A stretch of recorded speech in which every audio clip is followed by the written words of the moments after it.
Assalamualaikum warahmatullahi wabarakatuh. Bismillahirrahmanirrahim. Alhamdulillahirabbil alamin. Allahumma shalli ala sayyidina Muhammadin al-fatih lima ughliqa wal khatim lima sabaqa nasiril haqqi bil haqq wal hadi ila siratikal mustaqim wa ala alihi haqqa qadrihi wa miqdaril azim. Amma ba'du. Para ikhwan rahimakumullah, masih dalam bulan Shafar, kita melanjutkan kajian tentang manaqib atau biografi guru besar kita, kekasih kita, tempat bersandar rohani kita, pemimpin kita, penuntun kita kepada Allah Subhanahu wa taala, yaitu Sayyidina wa Murabbina Asy-Syarif As-Sayyid Ahmad bin Muhammad At-Tijani radhiyallahu anhu. Kemudian sebelum saya membahas yang lain, saya ingin memberikan ringkasan sejarah tentang beliau. Yang pertama, beliau lahir pada tahun 1150 Hijriah. 1150 tahun setelah hijrahnya Rasulullah sallallahu alaihi wasallam. Kemudian beliau memang Allah persiapkan untuk menjadi pemimpin dan penuntun umat menuju kebaikan. Maka sejak kecil beliau diberi lingkungan hidup yang rabbani, lingkungan hidup yang mendekatkan kepada Allah Subhanahu wa taala, sehingga ketika umur 7 tahun beliau sudah hafal Al-Quran. Jadi pada tahun 1157 Hijriah, tepat umur 7 tahun beliau sudah hafal Al-Quran. Kemudian beliau juga di samping hafal Quran, karena banyak orang hafal Quran, karena begitu beratnya menjaga hafalan, itu tidak sempat belajar yang lain. Jadi di antara para penghafal Al-Quran itu banyak yang tidak tahu, tidak mendalami ilmu-ilmu yang lain. Kenapa? Karena beratnya menyandang hafalan Quran. Ya, ketika ingin dilestarikan, tiap hari hanya baca Quran dan tidak mempelajari ilmu yang lain. Kenapa? RAM-nya sudah habis. Coba HP RAM-nya sudah habis, dikasih aplikasi yang lain, bisa atau tidak? Kecuali ada yang dihapus. Demikian juga manusia. Jadi kemampuan otaknya sebagai prosesor, ya, ada yang RAM-nya tinggi, ada yang RAM-nya rendah. Ya, beliau karena RAM tinggi, setelah hafal Quran umur 7 tahun, beliau banyak mempelajari berbagai jenis ilmu dalam Islam. Beliau menguasai ilmu fikih, ilmu fikih ini, dan menguasai semua madhab. Kemudian juga ilmu tentang akidah dan ilmu-ilmu yang lain yang sulit dipelajari dikuasai semua oleh beliau. Jadi dari umur 7 tahun sampai dengan umur 16 tahun. Jadi dalam waktu 9 tahun itu beliau sudah menguasai berbagai jenis ilmu yang dibutuhkan di masyarakat, sehingga umur 16 tahun pada tahun 1166 Hijriah beliau ini sudah menjadi mufti, orang yang berhak berfatwa. Ya paling tidak kalau di perguruan tinggi ya mencapai gelar profesor doktor. Jadi kalau hanya doktor dia menguasai dalam satu bidang ilmu. Tapi ketika profesor dia sudah menguasai profesi tersebut. Jadi samping menguasai ilmunya, dia mempunyai profesi untuk menjelaskan, untuk mengajarkan kepada orang lain. Di beliau seperti itu kondisinya. 16 tahun sudah menjadi orang yang benar-benar ahli pada bidang ilmu agama. Sehingga digambarkan dalam manaqib ya, setiap orang yang datang bertanya kepada beliau langsung dijawab dengan jawaban yang kontan tanpa buka kitab lagi, ka'annahu lawhun baina ainai, laksana ada papan di depan mata beliau. Jadi jawabannya sudah langsung. Setiap orang bertanya apa jawabannya kontan dan memuaskan. Kemudian ini beliau berkumpul dengan ilmu fikih dan sebagainya ini dan menjadi mufti di masyarakatnya pada saat itu sampai dengan umur 21 tahun. Jadi 5 tahun secara khusus beliau banyak memberikan pengajian ilmu zahir. Oleh karena itu keliru besar jika ada ikhwan tijani atau siapapun yang mengatakan Sayyidina Syekh radhiyallahu an itu adalah ulama secara khusus tentang thariqah. Jadi bukan ulama dalam ilmu-ilmu yang lain, ada yang ngomong seperti itu. Sehingga karena beliau di antaranya beliau menyatakan bahwa merokok itu haram, itu ada yang mengatakan ya, ada yang mengatakan bahwa fatwa beliau itu tidak harus diterima. Kenapa? Ya ada beda pendapat di bidang ilmu fikih dan perbedaan pendapat itu wajib dihormati dan ikhwan tijani boleh memilih yang lain. Nah ini yang belakangan ini yang kurang tepat. Kenapa? Ya kalau namanya ikhwan tijani tidak ada cerita atau pilihan bagi dia kecuali mengikuti apa yang difatwakan oleh gurunya, yaitu Sayyidina Syekh Ahmad At-Tijani radhiyallahu an. Kenapa? Dalam syarat thariqah At-Tijaniyah, jadi dalam syurutut thariqah ada ya syarat nomor 8 kalau enggak salah, itu adalah al-i'tiqad, yakin. Apa yang harus diyakini? Anna Sayyidina Syekh radhiyallahu an al-qutbul maktub, wali kutub yang maktub.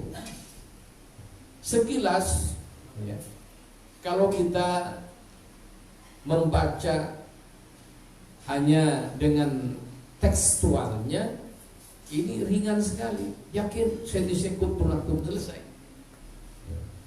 Tapi ada makna yang tersembunyi dan ini yang tersirat di balik Al-Qutbul Maktub ini, kita sebagai ikhwan thariqah Tijani harus perhatikan dengan sebaik-baiknya. Apa Al-Qutbul Maktub? Ya.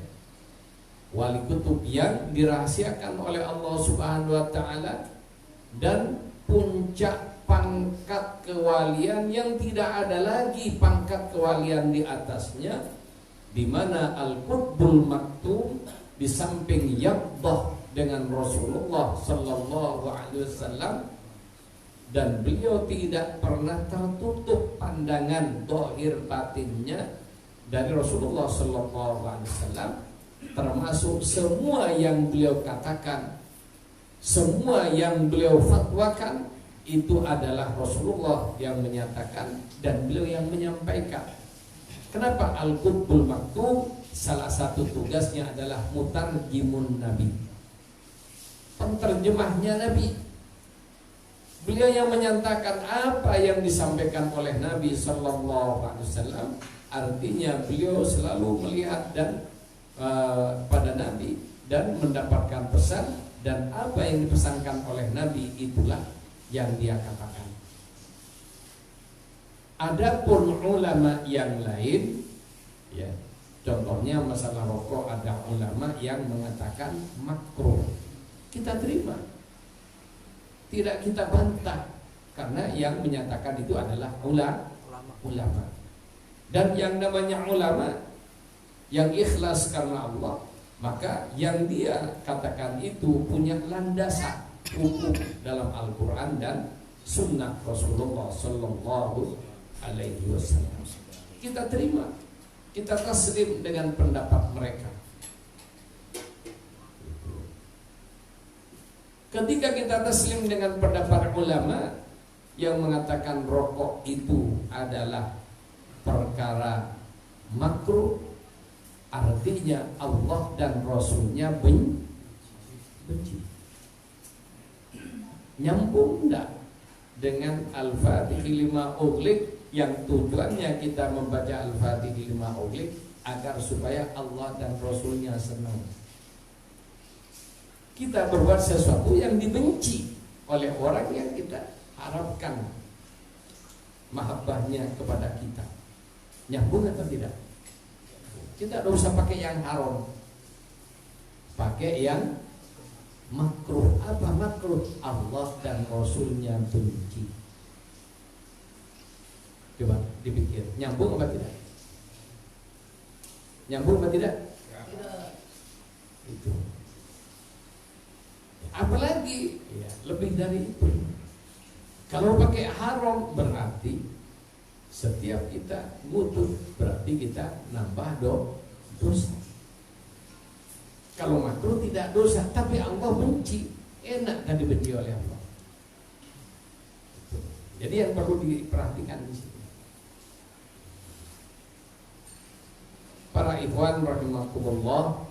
Jadi Sayyidina Syekh radhiyallahu anhu sejak umur 21 tahun beliau pindah ke Fes dan mulai menyelami dunia sufi dan banyak menemui para aulia. Jadi dari Aljazair beliau pindah ke Fes sebelum beliau mendapatkan talqin thariqah Tijani dari Rasulullah Sallallahu Alaihi Wasallam, sudah ada di Fes. Kenapa kok pindah ke Fes? Karena Fes itu adalah kota yang pada zaman beliau dan bahkan sampai sekarang adalah kota ahli ilmu, kota ulama, dan juga kotanya para aulia. Ini situ tempatnya ulama besar, termasuk juga tempatnya para wali yang besar juga. Makanya ya kalau ikan gede, tidak ada ceritanya ikan gede nyari kolam. Coba ikan hiu yang gede cari kolam atau cari lautan? Gitu. Jadi kalau cari kolam bukan ikan gede. Jadi beliau kenapa kok pindah ke Fes? Karena Fes itu adalah lautan ilmu. Bahkan ketika zaman Syekh radhiyallahu anhu terkenal ada dengan istilah, ketika itu kota Fes itu setiap saatnya berbicara ilmu, bahkan tembok pun berbicara ilmu. Jadi apa artinya? Yaitu tiada hari tanpa berbicara ilmiah. Tempatnya ulama-ulama besar. Ya, kalau kumpul dengan ulama besar, kemudian dia menguasai mereka, berarti ilmunya memang ya bisa diandalkan. Sekarang kumpul dengan para profesor doktor, kemudian tidak punya ilmu, kira-kira apa yang dilakukan? Ya, hanya seperti tahu apa namanya itu. Ya, kalau kata orang Madura seperti angku tidak dipecek. Artinya angku itu apa? Untuk nyambut jenggot itu yang tidak dipencet. Artinya tidak dapat apa-apa, hanya mangap aja. Tapi beliau Sayyidina Syekh radhiyallahu anhu adalah orang yang teruji keilmuannya.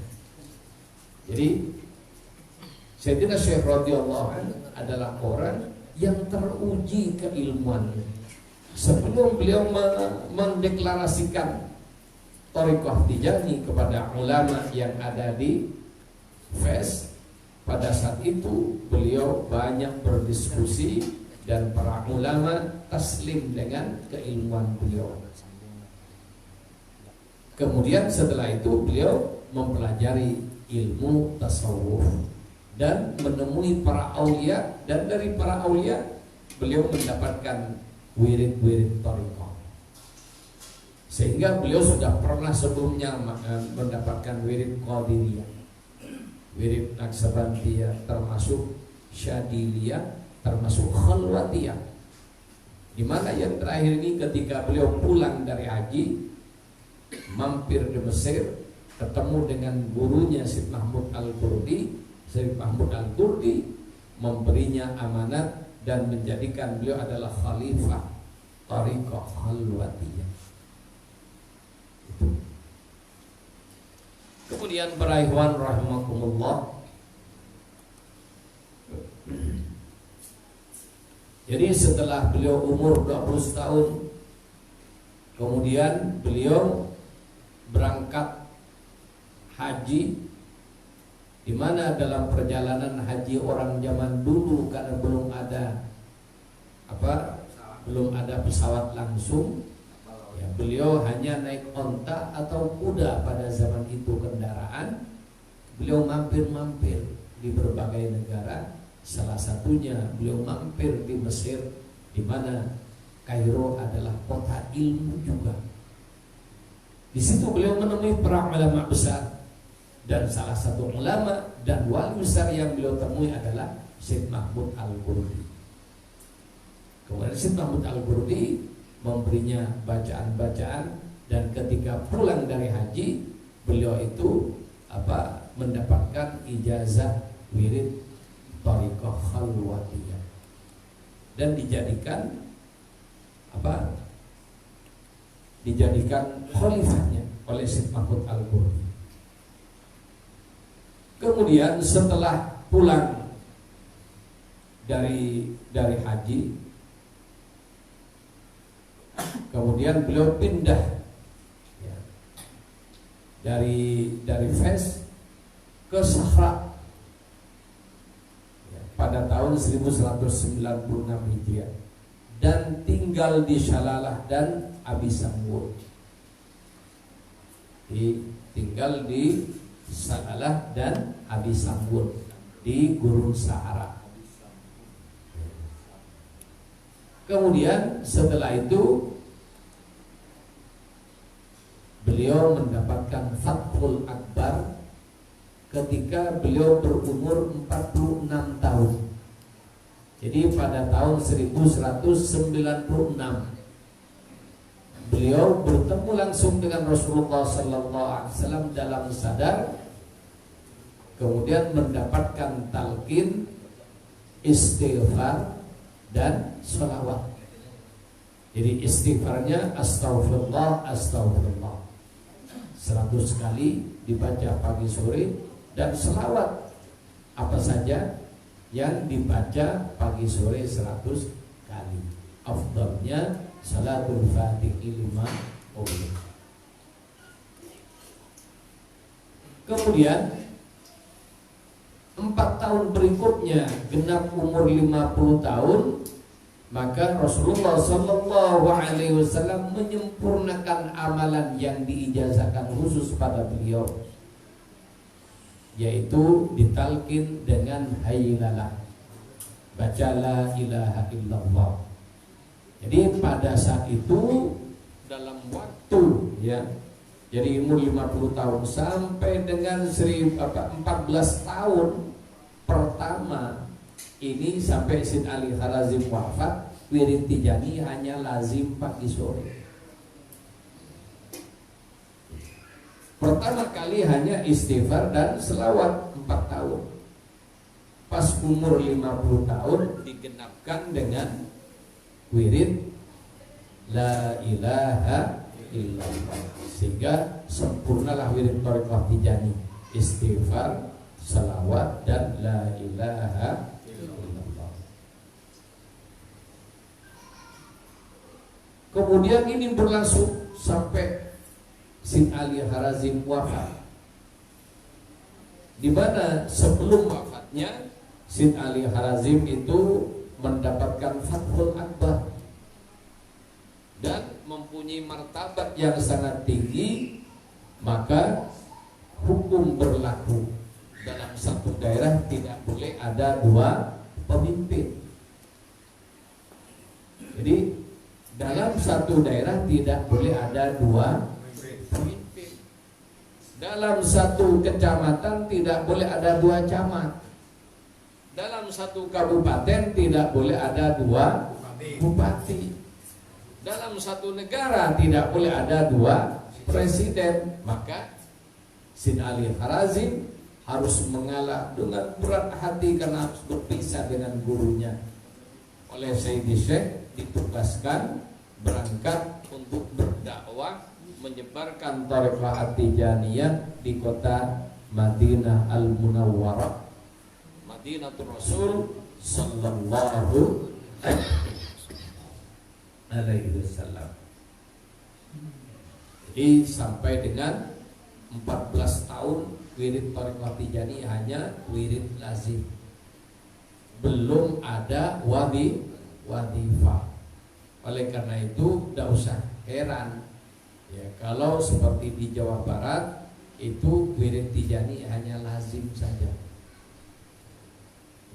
Kenapa? Memang aslinya wirid Tijani adalah lazim. Pada saat itu wadifah sudah ada tapi belum wajib. Jadi wadifah sudah ada tapi belum wajib. Itu. Karena belum wajib, tidak wajib qadha. Makanya di kitab Jawahirul Ma'ani yang ditulis oleh Syed Ali Harazim disebutkan bahwa wirid Tijani adalah wiridus sabah wa wiridul masa. Kemudian wadifah sifatnya sunnah, tidak wajib qadha. Kemudian dzikir hailalah yang dibaca mirip dengan tata cara membaca la ilaha illallah thariqah khalwatiyah. Kenapa? Asal muasalnya hailalah ini hanya mengisi waktu di mana hari Jumat adalah hari yang sangat istimewa. Dan pada hari Jumat ada waktu yang sangat istijabah. Dan itu sayang kalau tidak dimanfaatkan sebaik-baiknya. Makanya Sayyidi Syekh dan para sahabat dan murid-muridnya baca la ilaha illallah ya, bacanya sambil berdiri. Seperti Thariqah Al-Wadiyah. Yang selanjutnya hailalah ini diwajibkan juga dan tidak bisa diqadha. Fala qadha alah. Kalau ditinggalkan hailalah tidak bisa diqadha. Kenapa? Karena hailalah waktunya seminggu hanya sekali, itu pun setelah sholat asar sampai dengan maghrib. Ketika ikhwan itu ketinggalan hailalah, maka dia rugi besar. Karena dalam hailalah itu dihadiri oleh Rasulullah dari awal sampai selesainya hailalah.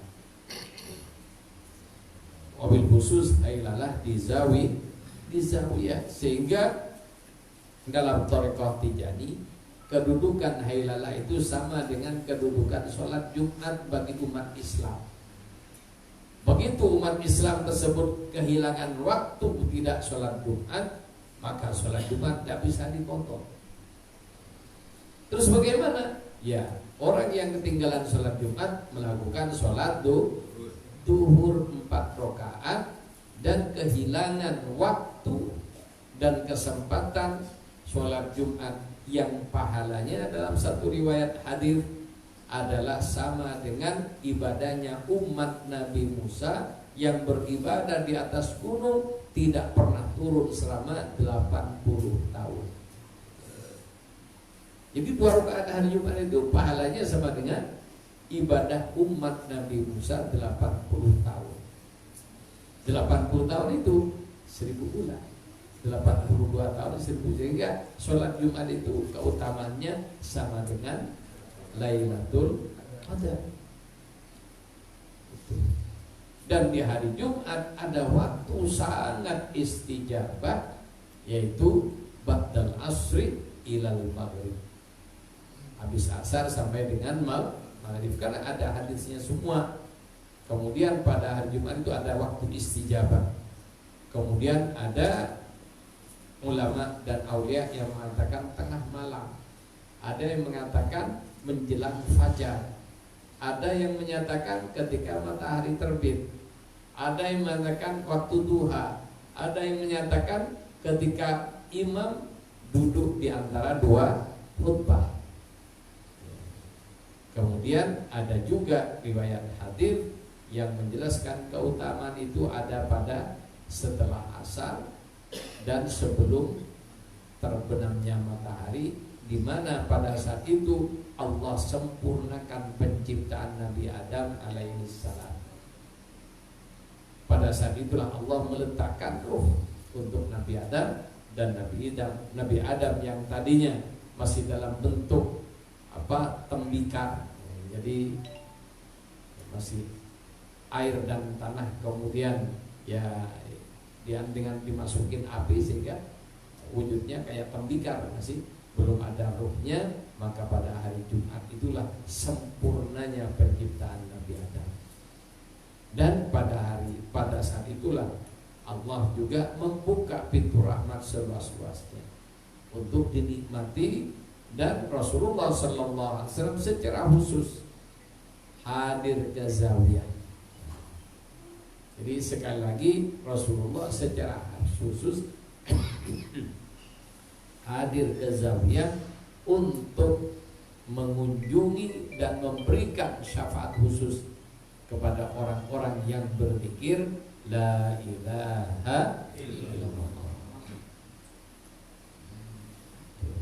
Sayang kalau tidak hadir. Kenapa Rasulullah hadir dari awal sampai akhir? Ya, kita bayangin aja upacara kalau ada pejabat tingginya yang datang, asik apa tidak? Upacara yang datang memang doreng-doreng, tapi hanya ya kelasnya maaf kelasnya apa ya? Kelas ya pokoknya yang gitu-gitu ya, tidak ada pejabat tingginya, kurang asik. Tapi kalau upacara dihadiri presiden, lain dengan upacara yang tidak ada presiden. Termasuk juga zikir yang langsung dihadiri Rasulullah, jauh mempunyai nilai daripada yang tidak dihadiri. Oleh karena itu ya, kalau ikhwan tidak membaca zikir hailalah di zawiyah, maka dia sama dengan upacara sendiri tanpa dihadiri siapa-siapa, dan keutamaan tidak didapatkan sebagaimana yang didapat ketika berzikir di zawiyah.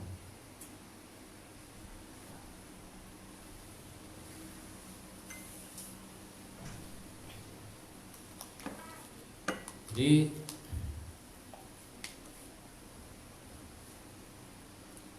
pada bulan Muharram 1214, jadi artinya setelah beliau umur 64 tahun. Kemudian ya, bulan Muharram 1214 Hijriah, beliau mencapai martabat al-qutbaniyatul uzma. Jadi wali kutub yang agung, wali kutub yang sangat tinggi. puncak kewalian beliau dia capai. Puncak kewalian yang juga pernah dicapai oleh para wali kutub yang lain sebelumnya. Jadi Al-Qutbaniyatul Uzma ini pernah dicapai juga oleh para wali kutub yang lain. Jadi puncak martabat kewalian. Kemudian pada 18 Safar yang tadi Muharram, 1 bulan berikutnya tepatnya 18 Safar 1214 Hijriah, beliau mencapai al-khatmi wal katmi al-khasaini bi khatamil wilayah al-khasa li ummati sayyidil anbiya wal mursalin Rasulullah sallallahu alaihi wasallam. Jadi pada 18 Safar beliau pertama mencapai al-khatmi wal katmi. Jadi al-khatam. Apa wali khatam? Kan sudah dijelaskan. Wali khatam ini ada 3. Ada wali khatam di mana setelah itu tidak ada wali lagi yang hidup, yaitu yang disandang oleh Nabi Isa alaihissalam ketika turun ke muka bumi kelak. Beliau menyandang predikat wali dari umat Rasulullah sallallahu alaihi wasallam. Jadi bukan sebagai nabi seperti Pak Habibie sekarang. Ya, sudah meninggal. Ketika beliau pulang ke Indonesia bukan sebagai presiden, mantan presiden. Ketika Nabi Isa kembali dari langit kemudian diturunkan ke muka bumi, bukan sebagai nabi, mantan nabi yang selanjutnya menjadi pengikut Rasulullah sallallahu alaihi wasallam dengan predikat al-khatmul wilayah al-ammah, penutup para wali secara umum, yang mana ketika beliau wafat tidak ada wali lagi seperti itu. Karena tidak ada wali maka rusak manusia. Dan disitulah akhirnya pada puncaknya tak seorang pun tahu dengan lafal Allah. Jangankan la ilaha illallah, tahu nama Allah dan tidak ada yang tahu setelah itu. Dari situlah kiamat baru terjadi. Jadi ya sekarang nggak usah terlalu ruwet mikir kiamat. Nah, ini ada, ya bukan saya setuju saja jelasin kiamat ini udah dekat dan sebagainya, tapi kata dekat jangan terlalu dipikir dengan hitungan tahun. Ya. Nabi sejak zaman Nabi 14 abad yang lalu sudah mengatakan kiamat ini seperti dekatnya jari telunjuk dengan jari, kan itu sudah isyarat dari Nabi. Kami sudah 1400 tahun. Jadi kata dekat-dekatnya dalam hitungan ketuhanan, hitungan robbani. Itu bukan hitungan ya kayak sekarang. Memang tanda-tandanya sudah banyak. Tapi di antara keterangan menjelaskan bahwa jika masih ada orang nyebut la ilaha illallah, maka dengan yang terakhir la ilaha illallah itu masih kiamat berjarak sekitar 100 tahun. Satu lapak. Ini kayaknya tinggal 2 hari. Kemudian yang lebih penting menurut saya bukan bicara kiamatnya. Kenapa? Kiamat pasti jadi. Kita pasti mati, ya kan? Iya. Yang penting bukan matinya yang kita takuti, bukan kiamatnya yang dikatakan, tapi keadaan setelah kita mati. Persiapannya. Ini yang perlu kita persiapkan. Setelah kiamat ini yang perlu kita persiapkan. Itu. Kita siap tidak siap pasti ya. Kiamat. Siap tidak siap waktunya pasti mati.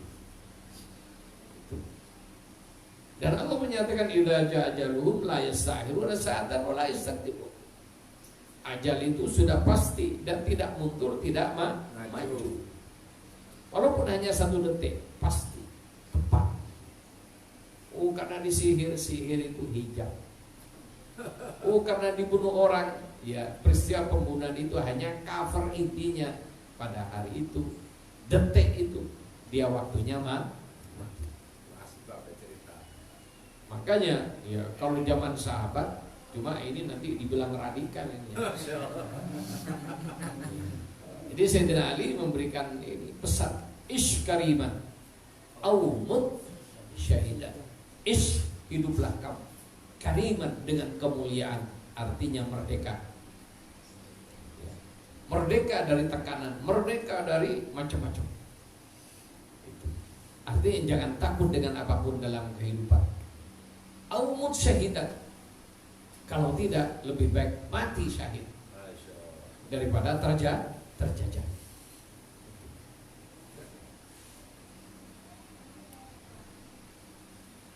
Jadi dan kita orang mati walaupun tidak terbunuh ke dalam peperangan, dia akan mati di atas ranjang. Makanya zaman dulu sahabat Nabi Khalid bin Walid, karena beliau adalah singa Allah, pedang Allah, yang menang dalam peperangan di mana-mana, dia menang terus karena doa Rasulullah SAW makbul. Kemudian ketika mau wafat dan wafatnya di atas ranjang, Khalid bin Walid nangis nelongso. Kenapa? Ya dia berperang memang ingin cari syahid. Kalau sekarang mau ada ini, ini yang apa? Kekebalan yang dicari. Kenapa? Ya takut mati. Kalau takut mati udah jadi udah apa-apa. Tidur aja, toh juga akan mati. Itu. Jadi kalau takut mati udah diam aja. Tapi perlu diingat, diam Anda di atas tempat tidur waktunya mati antum ya, kalian maju ke medan perang waktunya belum mati, tidak akan mati. Sehingga mati ini tidak perlu ditakuti. Yang perlu kita persiapkan setelah mati itu kita mau diapakan. Ini yang perlu kita pikir sekarang. Jadi kembali ke laptop. Jadi Sayyidina Syekh radhiyallahu an pada bulan Muharram 1214 Hijriah, ketika umur beliau tepat 64 tahun, beliau mencapai Al-Qutbaniyatul Mudbah. Jadi mencapai pangkat wali kutub yang agung, yang mana dalam satu kurun waktu hanya satu orang yang menjadi rujukan para wali kutub yang lain. Ya inilah yang dikenal dengan sebutan Al-Qutbul Aqtab, kutubnya para wali kutub. Karena masing-masing daerah di dunia ini ada wali kutub. Di Indonesia ada, di negara yang lain ada, dan sebagainya. Dan para wali kutub ini merujuk ke satu orang, yaitu pimpinan wali kutub, namanya Qutbaniyatul Mudbah atau Qutbul Aqtab, kutubnya para wali kutub. Kemudian ya, setelah itu satu bulan berikutnya beliau mencapai Al-Khatmi wal Katmi. Yang Al-Khalsa ini, dua pangkat ini dikhususkan bihatamil wilayatil khas, kepada khatmil aulia, khatmil wilayah khasa min ummati Rasulullah sallallahu alaihi wasallam. Jadi Al-Khatmul Muhammadi, penutup para wali dari umatnya Rasulullah sallallahu alaihi wasallam, yang mana sepanjang zaman sejak Adam diciptakan sampai dengan tertiupnya sangkakala ada satu doang, tidak ada duanya. Itulah Al-Kibritil Ahmar. Jadi Al-Kibrit ini belerang, tapi warna merah. Ada enggak belerang warna merah? Yang ada belerang warna kuning. Tapi ini belerang merah yang dikenal dengan permata merah delima. Itu yang sejak dulu dicari kemana-mana. Begitu ada, dikatakan ada, dites ternyata abal-abal. Kenapa? Ini benar-benar sulit ditemukan. dan beliau bergelar Al-Kibritil Ahmad, belerang merah atau permata merah. Yang jumlah yang adanya hanya satu-satunya beliau yang menjadi pimpinan para aulia sejak zaman Nabi Adam sampai tertibnya sangkakala, sampai kiamat, satu-satunya pemimpin tunggal kewalian, Al-Khatmul Aulia Al-Muhammadi. Kenapa? Ketika ada Al-Khatmul Anbiya, ada penutup Nabi, di mana Khatmul Anbiya langsung dalam dirinya satu. Al-Khatmul Anbiya wal Mursalin fil martabah, penutup para nabi dan rasul dalam martabat yang tidak ada martabat kenabian dan kerasulan yang lebih tinggi dari martabatnya Rasulullah sallallahu alaihi wasallam. Itu Al-Khatmul Anbiya wal Mursalin yang pertama. Yang kedua, tidak ada nabi dan rasul setelah dia. Berbeda dengan Khatmul Aulia. Khatmul Aulia sudah wafat Sayyidi Syekh radhiyallahu an, di mana Al-Khatmul Aulia pada beliau adalah alladzi la dalam masalah martabat fi martabatil wilayah la martabatil wilayah fawqahu, tidak ada martabat kewalian di atasnya, puncak martabat wilayah. Tapi martabat wilayah ini Khatmul Aulia ada 3 macam. Ada yang setiap zaman, sampai sekarang masih ada Khatmul Wilayah. Ketika wafat ada penggantinya, wafat ada penggantinya 1 orang saja. Ini sampai kiamat. Dan yang terakhir itu adalah Nabi Isa alaihissalam. Oleh karena itu, dari sini keyakinan adanya Al-Khidir sebagai nabi sekarang itu tertolak. Secara hukum, saya jelasin sedikit berdasarkan ayat Al-Quran. Nas Quran menyatakan, maka Muhammadun aba ahadin min rijalikum walakin Rasulullah wa khataman nabi. Jadi ayat Quran, Nabi Muhammad sallallahu alaihi wasallam adalah Rasul dan Nabi khatam, Khatmul Anbiya wal Mursalin. Ini Quran. Ya.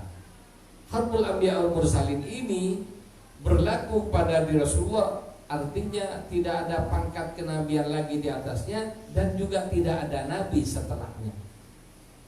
Ya, kalau sekarang masih ada nabi, yang terakhir siapa? Ini kan? Kalau Syekh sudah jelas, yang terakhir nanti Khatmul Aulia Al-Amah Nabi Isa. Tapi dalam martabat wilayah Syekh radhiyallahu anhu, yang setiap kurun waktu ada satu-satunya, itu juga terjadi. Ini sudah jelas. Sehingga kalau sekarang ada orang mengklaim saya wali kutub, bisa kita percaya. Itu. Dengan catatan, ya, tanda-tanda kewalian tampak kepada dia. Yang ditakutkan ngaku-ngaku. Makanya kalau kita tidak tahu dengan hal ini, ya, ada orang ngaku-ngaku jadi wali dan sebagainya, kita bisa percaya. Tapi kalau kita tahu bahwa inilah martabat wilayah seperti ini, dan tanda-tanda kewalian sudah jelas, la haulun alaihim wa la hum amanu wa kanu lahumul busra fil hayatid dunya wa fil akhirah. Sudah jelas kriterianya dalam Quran. Jadi ketika bulan Safar mencapai al-khatmu wal katm, jadi al-qutbul khatmul auliya al-muhammadi, itulah Sayyidina Syekh radhiyallahu an, yang mana di atas beliau tidak ada pangkat kewalian kecuali pangkat kenabian. Kepada beliaulah para aulia mengambil asrar kewaliannya, mengambil ilmu, makrifat, fuyudat tajalliyat itu mengambil dari Sayyidina Syekh radhiyallahu anhu. Jelas?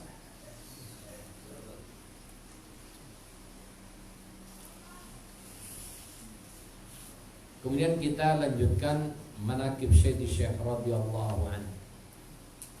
Wa'lam rahimakallah, ketahuilah oleh kalian, semoga kalian dirahmati oleh Allah, anna syekhuna, sesungguhnya guru kita, wa qudwatuna, qudwah itu pemimpin kita, wa uddatana juga pemimpin, wa umdatana juga pemimpin, cuma mempunyai fungsi beda-beda, nanti kita jelaskan. Abul Faidi Ahmad bin Muhammad At-Tijani radhiyallahu anhu, sesungguhnya guru kita, pemimpin kita, panutan kita, penuntun kita ke hadrat Allah Subhanahu wa taala, Sayyidina Syekh Abul Faidi Ahmad At-Tijani radhiyallahu anhu, mimman badalal majhud fi ta'atil ma'bud, orang yang benar-benar mujahadah, berusaha keras dalam bertaat dan taat kepada ma'bud siapa? Allah Subhanahu wa ta'ala. Yang telah berkunjung ke Aljazair, di mana beliau khalwat di Abi Sambur, di Qasr Abi Sambur, ditunjukkan oleh Syekh Muhammad Al-Habib tempat khalwat beliau yang masih asli. Apa? Ya, di tempat itu ada semacam ranjang kecil, kemudian di ranjang itu ada tonggak agak gede dari kayu, kemudian ada tempat ini kayak orang mau kendat itu, tahu kendat? Ya, bunuh diri dengan cara tambang. Ya, apa namanya? Gantung diri. Ya, jadi ada gitu. Jadi ada ini tuh ketika ibadah jagain kalau ngantuk, ya beliau dikalungkan, sehingga ketika beliau ngantuk begini, ya sudah keceplok dengan tambang itu sehingga terbangun. Ini sampai seperti itu. Kita ini ngaji aja ngantuk, apalagi ketika zikir, ngaji aja ngantuk, padahal sudah kopi siap, kemudian sudah siap kopinya, kemudian ini juga mulai tadi sudah macam ini tambah ngantuk ini. Jadi Sayyidina Syekh radhiyallahu an adalah orang yang tergolong berusaha keras dalam ibadah, dalam ketaatannya kepada Allah Subhanahu wa taala. Wa mimman talabal ilma, dan tergolong orang yang selalu menuntut ilmu fi bidayatihi.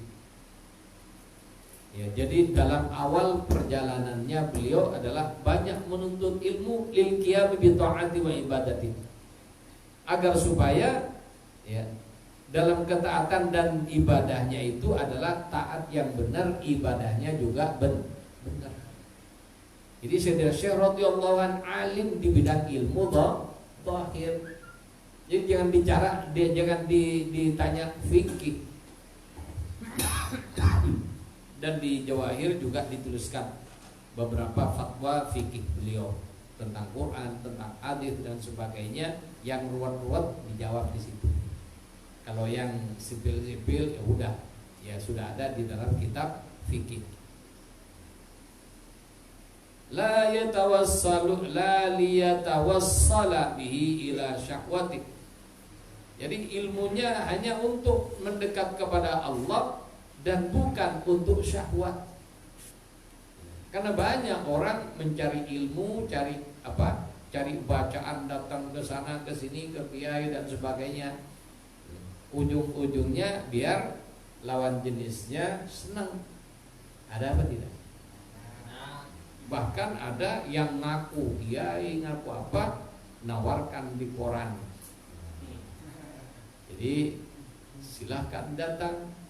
Jika orang yang Anda kehendaki tidak mau, maka mahar akan kembali 100%. Ada apa tidak? Banyak program. Ya, ada orang siang malam puasa ibadah hanya untuk dapat begituan. Dan itu bukan ibadah itu. Ada juga ibadahnya ingin dapat pangkat, sehingga ya kalau sudah ini ada orang berhasil langsung diklaim itu dulu dia itu perusahaannya bangkrut, setelah aku yang pegang langsung lancar. Bolak-balik ini saya katakan, kenapa banyak orang yang seperti itu ibadahnya. Adapun syekh tidak untuk itu. Bal amila fi bidayatihi ala tashihi taubati bi syurutiha fi tariqatihi. Akan tetapi beliau Sayyidina Syekh radhiyallahu anhu mengawali ibadahnya dengan taubat yang sahih, taubat yang benar, dengan memenuhi syarat-syaratnya taubat dalam thariqahnya. Bihifdz syariati wa hududiha. Bagaimana menjaga syariat dan ketentuan-ketentuan dalam syariat. Wa nafa iradatahu, kemudian meninggalkan kehendaknya. Wa qata'ala an nafsi al-hudud wal alaik, dan memutus dengan dengan nafsunya itu diputus untuk memfokuskan ibadah, diputuskan dari semua yang diinginkan dan semua keinginan diputuskan. Kenapa? Yang banyak orang beribadah tidak kepada Allah, apa? Karena keinginan hawa nafsunya untuk dapat ini itu. Jadi itu dibuang jauh-jauh. Wangqata ilallah bimura'ati haqihi, dan memfokuskan, ya diputus nafsunya, kemudian difokuskan untuk menjaga hak-haknya Allah Subhanahu wa ta'ala.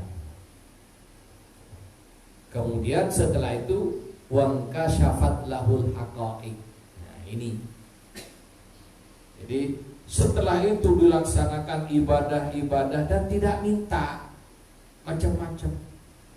Karena yang banyak orang beribadah kalau tidak minta kekayaan, minta kesaktian.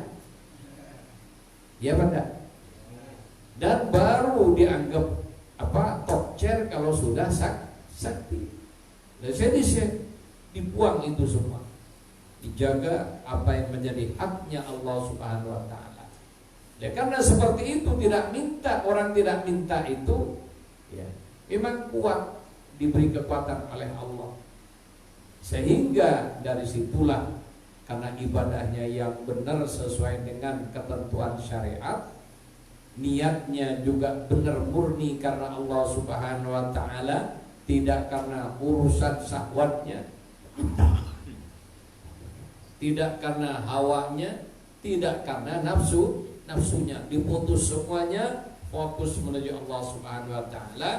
Maka wangkasyafat lahul haqaiq, tersingkaplah kepadanya ilmu hakikat.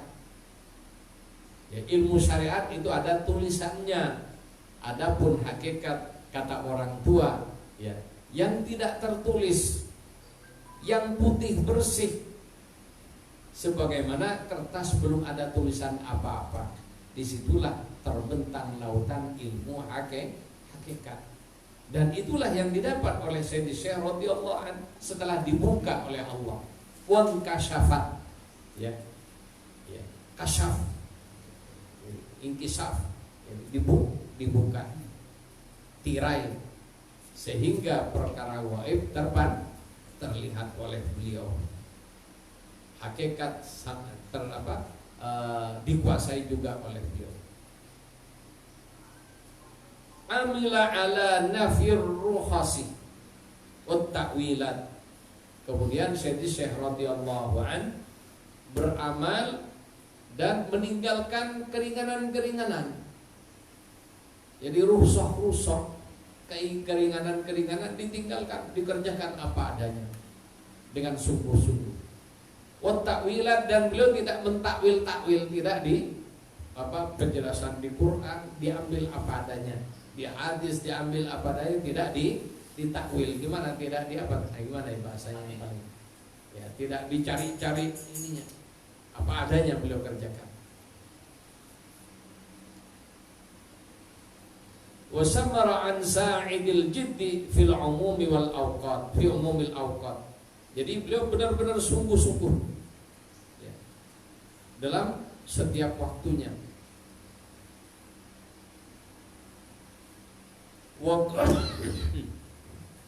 qabada anan al-hawdi fi ma la ya'nihi minal makhluqat. Kemudian beliau juga jadi hal-hal yang tidak punya nilai ditinggalkan. Jadi dia meninggalkan segala sesuatu yang tidak bernilai. Kenapa? Berbuat sesuatu tanpa nilai itu adalah mubadzir waktunya. Jadi beliau berbuat sesuatu yang sifatnya boleh ditinggalkan. Kenapa? Kalau hanya boleh, ya, perkara seperti itu dikerjakan tidak ada pahala, ditinggalkan tidak dosa. Ya, itu beliau tinggalkan juga. Jadi tidak banyak bergurau, tidak banyak ngerumpi, tidak banyak ini dan sebagainya. Beliau fokus ibadah. Dan beliau tidak terlalu banyak mendekat dengan makhluk. Kenapa? Yang banyak manusia itu hanya macam-macam. Kalau banyak ini, ya ada yang namanya manusia. Ada yang senang ngomongin orang, datang ke sana dia yang pindah ke sana ngomong lagi, pindah ke sana ngomong lagi. Ada kan yang begitu. Ya, beliau hindari semua. Wa tamassaka bil kitab was sunnah wa ma daraja alaihi saliful ummah. Kemudian Sayyidina Syekh radhiyallahu anhu berpegang teguh dengan kitab Allah, dengan Al-Quran, was sunnah, dan sunnah-sunnah kebiasaan yang dicontohkan oleh Rasulullah Sallallahu Alaihi Wasallam, wa ma daraja alaihi salafun al-ummah, dan semua kegiatan yang banyak dilakukan dan dicontohkan oleh salafun al-ummah, umat-umat sebelum, ya, dari umat Rasulullah Sallallahu Alaihi Wasallam sebelumnya. Mutawajjihun bi kulliyatihi ila maulahu, dan Sayyidina Syekh secara totalitas, ya, menghadapkan hatinya kepada Allah Subhanahu wa ta'ala. Wa kafahu kullu ma siwa, dan beliau sudah tidak ada mencukupkan dirinya dari butuh kepada selain Allah. Fokus kepada Allah. Assasa bunyanahu ala taqwa minallah wa ridwan. Beliau mendasari bangunan ibadahnya dengan ketakwaan dan mencari ridha Allah Subhanahu wa taala. Listighalihi awalan bil ilmi wal hadithi wal Quran. Ya. Dan beliau menyibukkan diri dengan banyak mencari ilmu, baik wal hadith dan hadith wal Quran dan Al-Quran. Wa tabakhkhara fi ghara'ibil ulum wa daqa'iqil furuq. Kemudian beliau juga tabakhur, melaut pemahamannya, terutama dalam ghara'ibil ulum, ilmu-ilmu yang aneh-aneh. Beliau kuasai semua. Itu. Jadi ilmu yang zahir sudah ada kitabnya beliau kuasai, termasuk ilmu yang aneh-aneh pun juga yang gharib itu dikuasai oleh beliau. Wadaka ikil fuhum, dan pemahaman yang detail. Ya, dakik itu tepung. Ya, dakaik banyak tepung. Artinya pemahaman yang sangat halus beliau kuasai dalam agama. Jadi ayat Quran begini, katanya orang begini dan seterusnya, ya beliau memahami lebih dari itu. wa jahada nafsahu bil istiqamati wal wara, dan berjuang, ya, memperjuangkan dirinya istiqamah dan wara. Wa ya'isa min kulli mahlukin wa lam yakun lahu fi ghairi maulahu tama. Kemudian beliau mengasingkan diri atau memutuskan diri dari semua makhluk, tidak berharap kepada siapapun. Walam yakun lahu fi ghairi maula tama, dan tidak pernah berkeinginan tidak pernah berkeinginan kepada selain Allah. Wa ghadda tarfahu 'anil aqwani jumlatan wa tafsilan, dan beliau menutup matanya dari memandang makhluk baik secara keseluruhan atau secara sebagian-sebagian. Wa anqata ila maulahu wa tabattala ilaihi tabdila, dan dia benar-benar mengfokuskan hatinya ibadah kepada Allah Subhanahu wa taala dan memutuskan dengan yang lain. Wa takhallaqa bi ahlaki zuhadi wal ubad, dan beliau berakhlak dengan akhlaknya zuhud, orang yang tidak ingin dengan dunia karena hatinya hanya tertuju kepada Allah Subhanahu wa taala. Walam yasmurhu 'anillahi syagil, dan dia tidak pernah menyibukkan diri dari kesibukan selain mendekat kepada Allah Subhanahu wa taala. Wa tajarrada lil hikmati wa nabada min qalbihi kullu ma huwa ajil. Karena dia tajrid, ya, ini juga, ya, dalam agama ada istilah tajrid. Karena juga banyak ikhwan di Jakarta ini kiai minta tajrid, padahal tajdid. Kalau tajdid itu memperbarui, contohnya memperbarui baiat karena batal, itu tajdidul bai'ah. Kalau tajrid itu artinya mujarrad. Apa mujarrad? Tegak. Bagaimana? Ya. Wa tajarrada lil hikmati, dan beliau benar-benar menyendiri hanya untuk berkhidmat kepada Allah.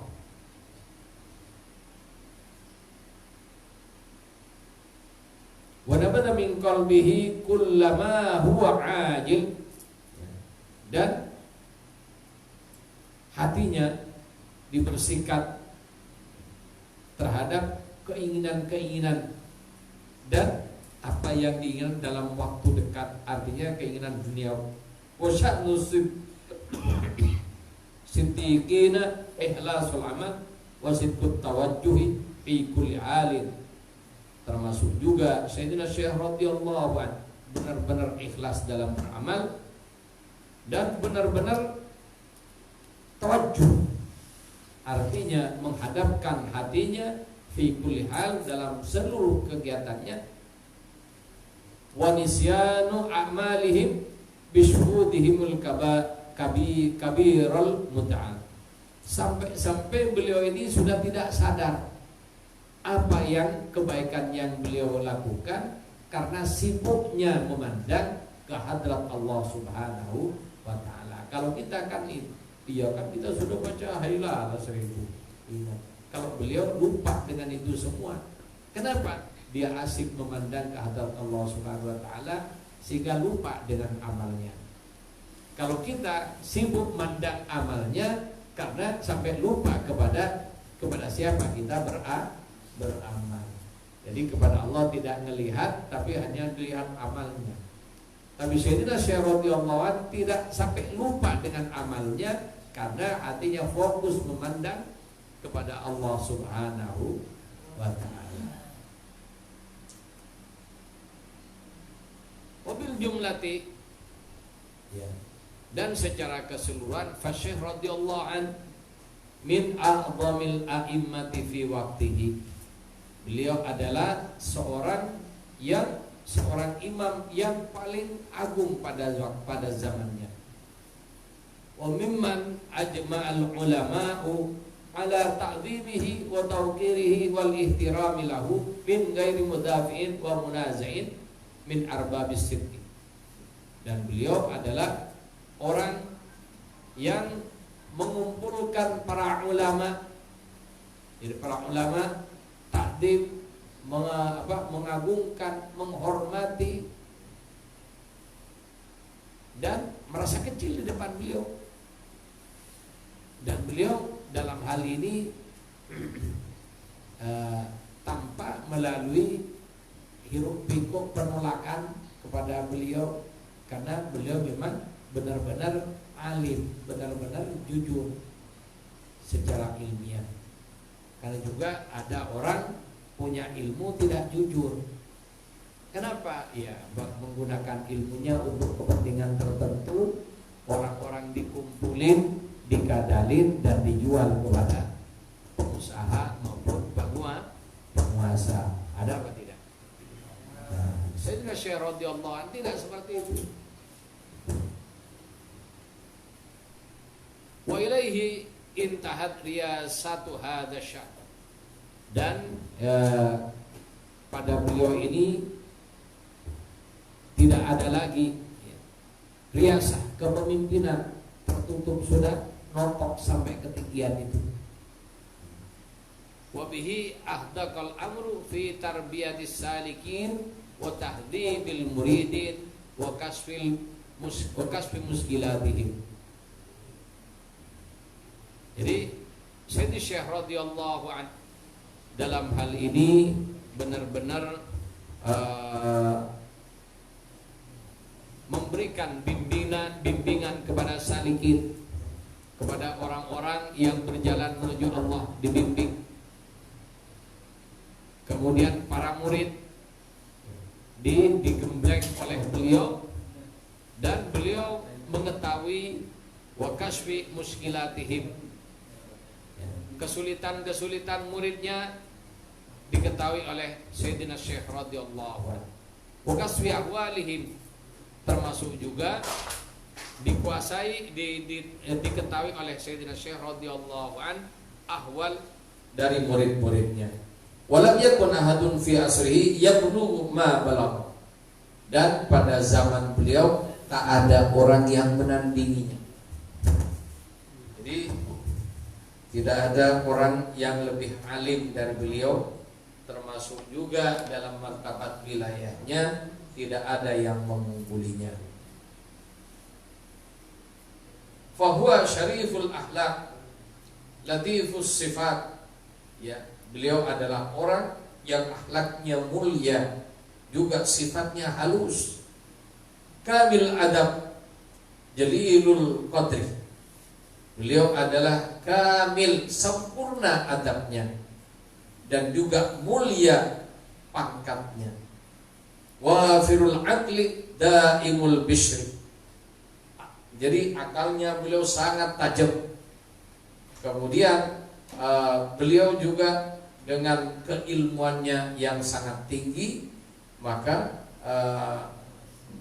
beliau menguasai semuanya. Kemudian mahfudul jadah, dan beliau menjaga. Jadi menjaga akhlak beliau sehingga tidak berbuat yang tidak baik kepada siapapun. Selalu menjaga beliau dalam kondisi kebaikan. Kathirut tawadu, sadidul haya. Beliau sangat tawadu dan rasa malunya tinggi. Karena ada orang yang tidak punya malu, sudah goblok, kalau ngomong sok tahu. Ada kan? Goblok ngomongnya sok tahu. Sayyidina Syekh radhiyallahu anhu tahu macam-macam segalanya, tapi beliau menjaga akhlaknya. Dan banyak ngomong, dan banyak bikin hoax. Dia tidak pernah bikin hoax. Beliau menjaga, tidak pernah bohong. Apa yang beliau katakan itulah kebenaran. Kebenaran secara ilmu, juga kebenaran secara faktual.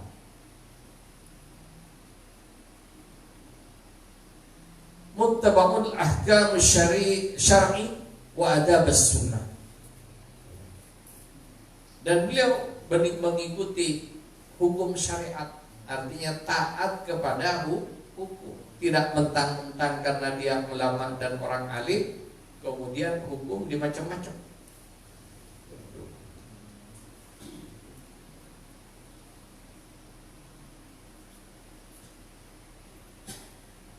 Dan beliau beradab dengan sunnah Rasulullah sallallahu alaihi wasallam, muhibban li ahli salahi wal fadli, dan beliau itu adalah orang-orang yang senang dengan orang-orang banyak berbuat kebaikan dan keutamaan. Mukriman bil arbabil ilmi, beliau menghormati ilmu. Wala lam yazal bihi qadamahu wa lam yamil wal muttaba. Dan beliau tidak pernah bergeser kakinya, artinya tidak pernah berbuat sesuatu yang mengikuti hawa nafsu.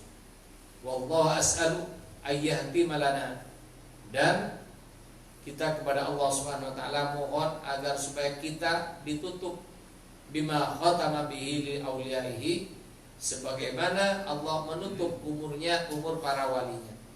Wa ayyaj'ala khairal ayyamina, dan Allah menjadikan hari-hari kita yang terbaik, wa as'adaha yauma liqaihi, dan kita diberi keberuntungan oleh Allah terutama ketika kita berhadapan atau bertemu dengan Allah Subhanahu wa taala.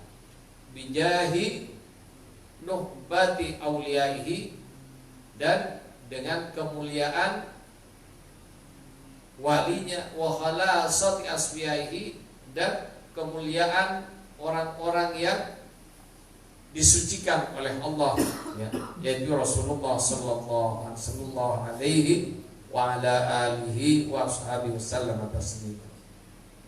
Bijai nuhbati auliyaihi wa khalasati asfiyaihi sallallahu alaihi wa ala alihi wa sahbihi wasallam. Allahumma syurna fi zumrati abil faidit tijani wa amiddana bimadadi khatmil awliya'il kitmani. Jadi itulah perjalanan, ya, di antara makna manaqib guru kita Sayyidina Syekh Ahmad bin Muhammad At-Tijani radhiyallahu anhu. Jadi yang perlu kita sadari, martabat yang tinggi bukan didapat gratisan, tapi melalui perjuangan yang berat dalam beribadah, termasuk juga dalam berakhlakul karimah dengan sesama manusia dan makhluk Allah Subhanahu wa ta'ala. Jadi ini para ikhwan rahimakumullah, moga-moga dengan kita mempelajari akhlak guru kita, minimal kita tambah mahabbahnya kepada beliau. Yang kedua, moga-moga kita bisa menirunya dalam kehidupan kita, atau paling tidak, karena kita memang tidak mampu meniru seluruhnya, ya, dengan kita tahu ini, kita mendapatkan rahmat dari Allah dengan mahabbah, dan Allah telah berjanji melalui lisan al-amin Rasulullah sallallahu alaihi wasallam. Rasulullah menyatakan, yuhsarul mar'u ma'aman ahabba, orang akan dikumpulkan dengan yang disenangi. Jadi orang yang senang dengan pembalap, maka di rumahnya ada gambar pembalap. Benar apa tidak? Orang yang senang artis, di rumahnya penuh dengan gambar artis. Orang yang senang dengan silat, di rumahnya gambar-gambar silat, tokoh-tokoh silat,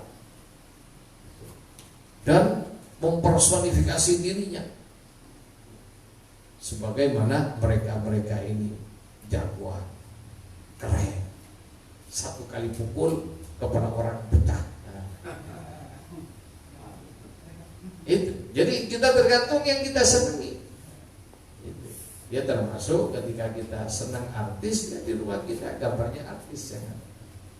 Lalu bagaimana kalau senang Rasulullah? Wajah Rasulullah tidak ada di dinding tembok kita, akan tetapi wajah Rasulullah ada di hati kita, sehingga pada waktunya ketika kita melalui kondisi puncak sangat cinta kepada Rasulullah, maka ada panggilan dari Rasulullah. Panggilannya bagaimana? Bukan dipanggil Munir, tidak. Bambang, tidak. Ahmad, tidak. Bagaimana? Timbul rasa rindu. Rindu yang menggelora sampai lupa apa saja. Ya, makanya sekarang kan Anda belum dikasih. Kenapa? Kalau sudah kayak gini tidak bisa ngecek nanti. Tidak bisa jualan dakwah. Benar. Tidak akan. Jadi semua yang Anda lihat di depan tidak punya arti. Bahkan itu naik motor pun tidak tahu jalan. Kalau Anda sudah dipanggil ya, oleh Rasulullah ke hadratnya seperti itu. Bahkan yang terfikir, terpandang di hati hanya Rasulullah. Terus seperti itulah panggilan Rasulullah kepada umatnya. Dan pada waktunya Rasulullah menampakkan diri beliau dalam mimpi dulu. Terus bagaimana mimpi Rasulullah? Mimpi Rasulullah tidak usah diajari. Jadi kalau masih ragu apakah Rasulullah atau bukan Rasulullah. Orang yang mimpi Rasulullah langsung tahu ini Rasulullah. Biasanya melihat kerumunan orang banyak, di situ yakin ada Rasulullah tapi belum bisa melihatnya. Itu yang pertama ya. Tambah dekat sampai melihat. Cuma mata batin kita belum mampu untuk itu. Sehingga biasanya Rasulullah meminjam wajah orang saleh yang sebagaimana dia seorang waliullah untuk tampil di depan mata kekasihnya yang masih belum mampu melihat beliau secara sempurna. Sehingga orang mimpi Rasulullah itu mimpi 10 kali, 100 kali tidak sama. Saksikan nanti kalau sudah Anda dikasih. Tapi itu tadi ya, di antara tanda-tandanya Anda tidak konsen dalam apapun. Kenapa? Itu kalau sudah dapat panggilan, jadi telinga apa ini pandangan tertuju kepada Rasulullah terus. Itu. Bahkan itu bahayanya. Tapi ya, lagi nyetir itu ada yang jalan itu bisa tidak kelihatan. Yang ketika sudah hati sudah memandang Rasulullah Sallallahu Alaihi Wasallam. Itulah cinta, mahabbah, dipanggil dengan mahabbah. Setelah itu Anda sholat tidak menjadi kebutuhan, bukan menjadi beban. Kalau sekarang sholatnya gimana? Jadi beban atau kebutuhan? Beban atau kebutuhan? Itu masih. Tapi kalau sudah dekat ya, perjumpaan dengan Rasulullah dalam sholat itu bukan menjadi beban, jadi kebutuhan. Jadi nunggu zuhur ke asar lama sekali. Begitu masuk waktu asar senangnya setengah mati. Kalau begitu dengar adzan asar tambah ngantuk, tandanya masih itu tanda perjalanan rohani kayak gitu. Terus itu yang akan dialami hamba-hamba yang akan ditemui oleh kekasih Allah Rasulullah Sallallahu Alaihi Wasallam. Ya, demikian sekilas info. Moga-moga dengan mempelajari manaqib Sayyidi Syekh radhiyallahu anhu, walaupun tadi banyak yang ngantuk, moga-moga tetap dapat berkah dan manfaat. Dikaramati Sayyidi Syekh Ahmad At-Tijani radhiyallahu anhu. Allahumma syurna fi zumrati Abdul Faid At-Tijani wa amintana bi madadi khatmil awliya'il kitmani. Ibarakati Allahumma salli ala Sayyidina Muhammadin al-Fatih Ughliqa wal khatimi lima sabaqa nasiril haqqi bil haqqi wal hadi ila siratikal mustaqim wa ala alihi haqqa qadrihi wa miqdarihil azim. Subhana rabbika rabbil izzati amma yasifun wa salamun alal mursalin walhamdulillahi rabbil alamin.